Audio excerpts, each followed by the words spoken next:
Nous vivons à une époque où la technologie, les médias sociaux et les récents événements mondiaux ont accentué notre déconnexion de la société, rendant encore plus difficile l'établissement de relations profondes. Bien que le stoïcisme ne se concentre pas spécifiquement sur les relations amoureuses, dans cette vidéo, nous souhaitons explorer comment les principes stoïciens peuvent vous guider dans la reconnaissance et l'interprétation des modèles qui peuvent façonner votre choix d'une personne dans votre vie. Nous allons nous concentrer sur la façon d'utiliser la logique plutôt que la sentimentalité pour trouver une personne qui vous intéresse. Fondamentalement, commençons par démystifier la notion de coup de foudre.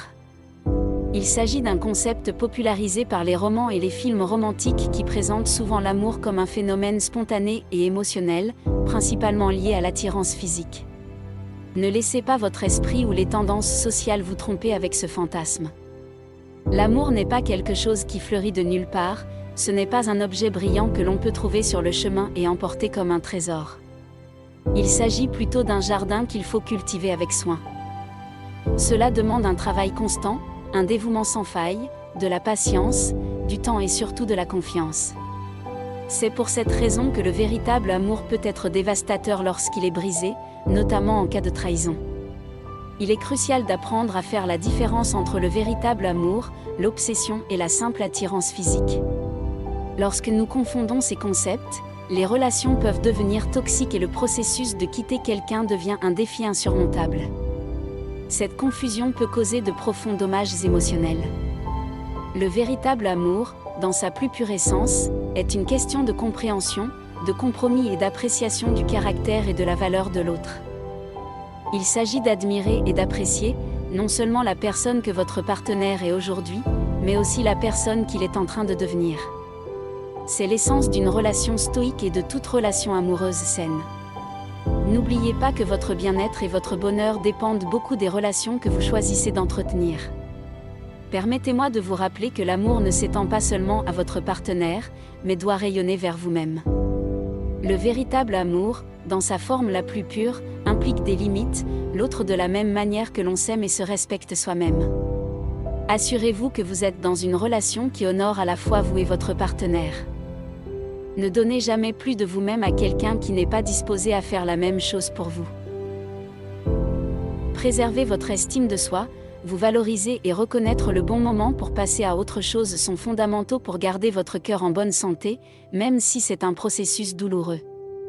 Gardez à l'esprit que si vous n'êtes pas heureux et que les actions de votre partenaire vous blessent continuellement, même après en avoir parlé sans obtenir de changement, la douleur ne fera que persister et petit à petit, vous perdrez votre propre respect. Alors aimez-vous, respectez-vous et apprenez à rompre si nécessaire.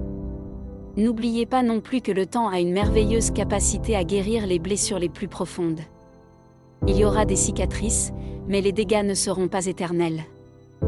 Et rappelez-vous, il n'est pas en votre pouvoir de changer les autres. Vous ne pouvez pas inspirer le changement à quelqu'un qui n'est pas disposé à entreprendre ce voyage pour lui-même. Si vous vous trouvez dans cette situation, je vous invite à appliquer les enseignements du stoïcisme. Ne vous concentrez pas sur ce que vous ne pouvez pas changer. Regardez devant vous la tête haute. Vous êtes bien plus grand que vos sentiments et émotions éphémères. Vous avez le pouvoir de décider comment réagir à une rupture. Vous pouvez choisir de garder la tête haute, d'apprendre de l'expérience et de poursuivre votre voyage avec plus de sagesse. Maintenant, vous vous demandez peut-être comment choisir votre partenaire pour la vie. L'erreur la plus courante, surtout chez les hommes, est de trop se concentrer sur l'apparence physique. Je ne dis pas que l'attirance physique n'a pas d'importance. Il est clair qu'il s'agit d'un élément fondamental dans le puzzle des relations, une composante importante pour la pérennité de notre espèce. Cependant, la beauté physique est éphémère et ne doit pas être votre principal guide lors de la recherche d'un partenaire. La jeunesse et la beauté physique s'estompent, et si votre relation est basée uniquement sur ces aspects, vous vous retrouverez à la remettre en question à l'avenir lorsque la beauté s'estompera. Recherchez une connexion qui dépasse la surface, qui dure dans le temps, qui reste solide et vibrante malgré les années qui passent.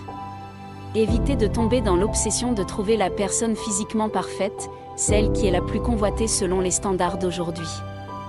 Canalisez plutôt votre énergie pour trouver une partenaire de vie qui se démarque par son intelligence. Quelqu'un capable de devenir votre meilleur ami, votre conseiller de confiance, votre solide soutien face à l'adversité. Recherchez quelqu'un avec qui vous vous sentez à l'aise pour fonder une famille et avec qui vous vous sentez en sécurité pour avoir des enfants. Ce conseil est universel, applicable aussi bien aux hommes qu'aux femmes. Il est crucial de comprendre que ni vous ni personne d'autre n'est parfait, et la recherche du partenaire idéal représenté dans les films ne fera que limiter vos options et fermer la porte à des opportunités potentielles.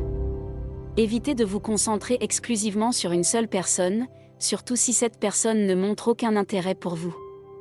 Parfois, nous nous livrons à des personnes qui ne partagent pas nos sentiments, perdons un temps précieux et sacrifions même une partie de notre essence dans une vaine tentative d'obtenir leur approbation. Selon la philosophie stoïcienne, nous devons apprendre à accepter ce qui échappe à notre contrôle, et nous ne pouvons certainement pas changer ou forcer les sentiments de quelqu'un d'autre à notre égard. N'oubliez pas qu'il existe une myriade de personnes dans le monde, et non, cela n'indique simplement que cette personne en particulier n'a pas réussi à reconnaître votre véritable potentiel et la valeur que vous avez à offrir. En fait, vous ne subissez aucune perte, cela peut simplement être un signe d'incompatibilité dont vous ne vous rendez peut-être pas compte sur le moment, mais avec le temps, vous comprenez et même remerciez. Alors, ne vous découragez pas, persistez. Il existe de nombreuses personnes dans le monde qui valoriseront et apprécieront réellement votre authenticité et votre potentiel. Ce que je veux dire, c'est qu'il y a plus d'une opportunité. N'oubliez pas que chaque « non » que vous recevez vous rapproche du « oui » qui changera votre vie. L'empereur Marc Aurèle, connu pour sa sagesse et son amour de la philosophie stoïcienne, a partagé sa vie avec une femme de stature émotionnelle et mentale égale. Ensemble, ils formaient l'un des couples les plus puissants et respectés de l'histoire romaine. Faustine était bien plus que l'épouse de l'empereur, elle était sa compagne de vie, confidente et égale à bien des égards. La profondeur de leur relation et de leur appréciation mutuelle se reflétait dans leur correspondance et dans les décisions gouvernementales qu'ils prenaient ensemble.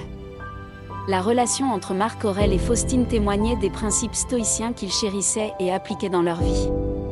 Ils pratiquaient la tempérance, la justice, le courage et la sagesse, les vertus cardinales du stoïcisme, non seulement dans leur gouvernement mais aussi dans leurs relations personnelles. Ils ont affronté l'adversité ensemble, gardant calme et rationalité au milieu de crises politiques et personnelles. Marc Aurèle, bien qu'empereur, a dû faire face à la perte de plusieurs de ses enfants et à la pression constante de diriger l'Empire romain. À travers tout cela, il a trouvé réconfort et soutien auprès de Faustine. Cependant, leur relation n'était pas sans rumeurs et défis. Il y a eu des accusations contre lui, mais à travers tout cela, Marc Aurèle l'a défendu avec véhémence et n'a jamais permis que les paroles malveillantes des autres nuisent à leur relation. Cet acte de foi inébranlable illustre la valeur stoïcienne de courage moral et de loyauté. L'amour, d'un point de vue stoïcien, c'est un choix, un engagement conscient.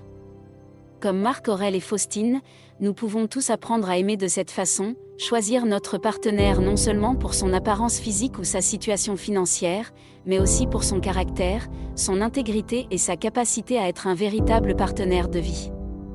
C'est le véritable amour stoïque. Que pensez-vous des principes stoïciens dans les relations? J'attends votre réponse dans les commentaires. Voici 2 autres vidéos sur le stoïcisme qui, j'en suis sûre, vous plairont. À la prochaine.